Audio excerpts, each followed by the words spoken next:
आदरणीय पत्रकार बंधुओं, मैं आपका स्वागत करता हूं। आदरणीय मुकेश नायक जी, आदरणीय सम्मानित सभी यहाँ उपस्थित परिवारजन, अभी कल ईडी ने सोनिया जी और नेशनल हेराल्ड के संदर्भ में चार्जशीट दायर की। ये अघोषित इमरजेंसी की बार बार एक तरह से संकेत देते हैं नरेंद्र मोदी।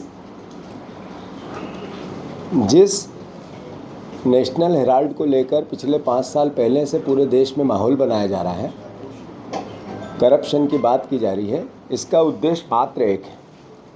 वो उद्देश्य है कि कैसे हम विपक्ष को जनता के बीच में गुमराह करके बदनाम करें। लगभग 36 विपक्ष के नेताओं पर भारतीय जनता पार्टी ने ईडी का दुरुपयोग किया। उसमें से एक भी नेता पर पिछले 2018 से लेके आज तक कोई किसी प्रकार का दोष सिद्ध नहीं हुआ। पर उस 36 पॉलिटिकल मेन नेताओं में से लगभग 70% नेताओं ने बीजेपी ज्वाइन कर ली। तो कुल मिला के ईडी का उपयोग, दुरुपयोग, सदुपयोग भारतीय जनता पार्टी अपने पॉलिटिकल एजेंडे को लेके करती है। ये देश के लिए खतरा है। जहाँ तक प्रश्न है सोनिया जी का, सोनिया जी एक ऐसी व्यक्तित्व जिन्होंने 1 रुपया भी, सिंगल 1 रुपया भी अपने पूरे राजनीतिक जीवन में किसी भी प्रकार का कहीं दुरुपयोग के नाम पे या किसी से लेने के नाम पे नहीं किया। मैं मानता हूँ कि जिन्होंने अपने पारिवारिक मूल्यों की रक्षा के लिए हमेशा जान को हथेली पे रखा, ऐसा एक भाव जिसमें दुनिया में मिसाल नहीं मिलती है कि प्रधानमंत्री के पद का त्याग। मैं समझता हूं कि अपने आप में इतना बड़ा एक व्यक्तित्व को दिखाने का, बताने का या उसको समझने का एक आयाम हो सकता है। उस उम्र में जब उनकी तबीयत ठीक नहीं है, तब नरेंद्र मोदी का ये कृत्य इस देश के लोकतंत्र के लिए खतरा हो गया है। मैं आप सबसे के माध्यम से प्रदेश की जनता से, देश की जनता से अनुरोध करना चाहता हूं कि सुप्रीम कोर्ट ने भी ईडी को लेकर टिप्पणी की है कि ये ईडी का लगभग 5000 केस पूरे देश में आज तक ईडी ने लगाए। लगभग 5297 केस ईडी ने अलग अलग लगाए। उसमें से 40 मामलों में सजा हुई, किसी न किसी रूप में सजा हुई। मतलब लगभग 5500 केस में 40 मामले। और उसके बाद जितने भी हुए उससे चंदा लो, उसको नोटिस दो और चंदा लो। ये केस कितने मिले हैं ईडी के द्वारा जिन पर कार्रवाई हुई, उनने कितने लोगों ने बीजेपी के चुनावी बॉन्ड में चंदा दिया? ये घपला था, जांच तो उसकी होनी थी। ये घपला ये था कि चुनावी बॉन्ड को लेकर सुप्रीम कोर्ट ने रोक लगाई और कहा ये अवैध उगाही है, ये एक तरह से चोरी है। और वो चोरी पर भारतीय जनता पार्टी में अरबों रुपए चले गए। किन लोगों ने दिए? जिनको उन्होंने धंधा दिया था, बिजनेस दिया था, ठेके दिए थे, बड़ी बड़ी रोड के कॉन्ट्रैक्ट दिए थे, जिनको किसी न किसी रूप में सरकार ने धंधे से मोबिलाइज किया था, उनसे चंदा लिया चुनावी बॉन्ड को लेकर। 4-5 साल हो गए, 4 साल उस पर जाँच क्यों नहीं हुई? उस पर ईडी क्यों नहीं गई?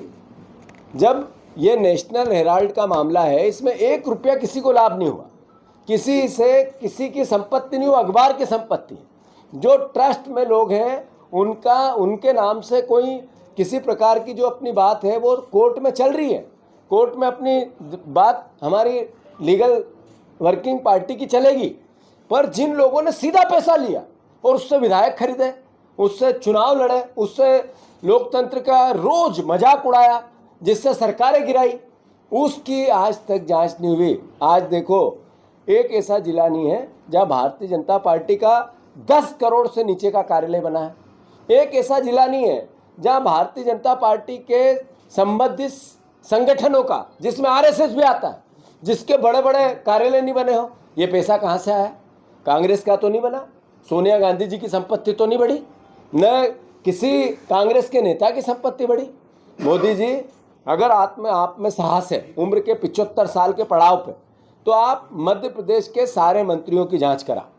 अगर आप ईमानदार हैं, न मैं खाऊंगा न खाने दूंगा, न आपके कोई पीछे है न आगे है, मेरा पूरा जीवन राष्ट्र के नाम समर्पित।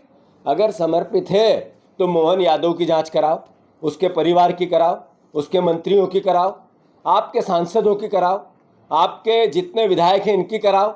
अगर वेद अवैध संपत्ति कहीं मिलेगी सबसे ज़्यादा तो आपकी पार्टी के नेताओं के नाम पे ही मिलेगी, इनके परिवार और रिश्तेदारों पे मिलेगी। आपने सोनिया गांधी पर आरोप लगाया, सोनिया गांधी को सर्च ऑर्डर दिया। सोनिया गांधी उस परिस्थिति में जब वो बीमार हैं, उनके साथ रोज हॉस्पिटल किसी न किसी रूप में जाना होता है। ये मैसेज क्या है? ये मैसेज है कि आप आपके पापों को छुपा रहे हैं। देश आज सबसे बड़ा बेरोजगार हो गया, देश की आर्थिक व्यवस्था चरमरा गई। आपने किसानों के 3 काले कानून लाकर किसानों के हालात खराब कर दिए। देश में सामाजिक सौहार्द बिगाड़ने में आपको महारत हासिल हो गई, आपकी पार्टी को हो गई, आपके विचार को हो गई। आपकी सरकारें सिर्फ एक ही काम करती है, आपके मुख्यमंत्री आपस में भेदभाव करवाते हैं, लड़ाई करवाते हैं, केवल सौहार्द बिगाड़ते हैं। और आप उन सब पापों को छुपाने के लिए देश की ट्रंप जब आपको चुनौती देता है तो आप मुंह छुपा लेते हैं। और जब पूरी दुनिया में हमारी अर्थव्यवस्था धीरे धीरे नीचे जाती जा रही है, अर्थव्यवस्था की जो डीजीपी का जो हमारी विकास दर है वो कम होती जा रही है, तो तब आप सोनिया गांधी के खिलाफ या विपक्ष के नेताओं के खिलाफ इस तरह का आरोप प्रत्यारोप लगा के आपके पापों को छुपाना चाहते हैं। मैं समझता हूँ देशवासी समझते हैं, देखते हैं इस देश में कितनी अराजकता है। आपके एक मंत्री ने, जो आपके सबसे सहयोगी बड़े हैं, उन्होंने बाबा साहब अम्बेडकर का अपमान किया, उनको गालियाँ दी, एक तरह से उनको तिरस्कार किया संसद के अंदर। क्या करते हो अम्बेडकर अम्बेडकर अम्बेडकर, क्या है ये भावना? ये आपका एक विधायक जब जूली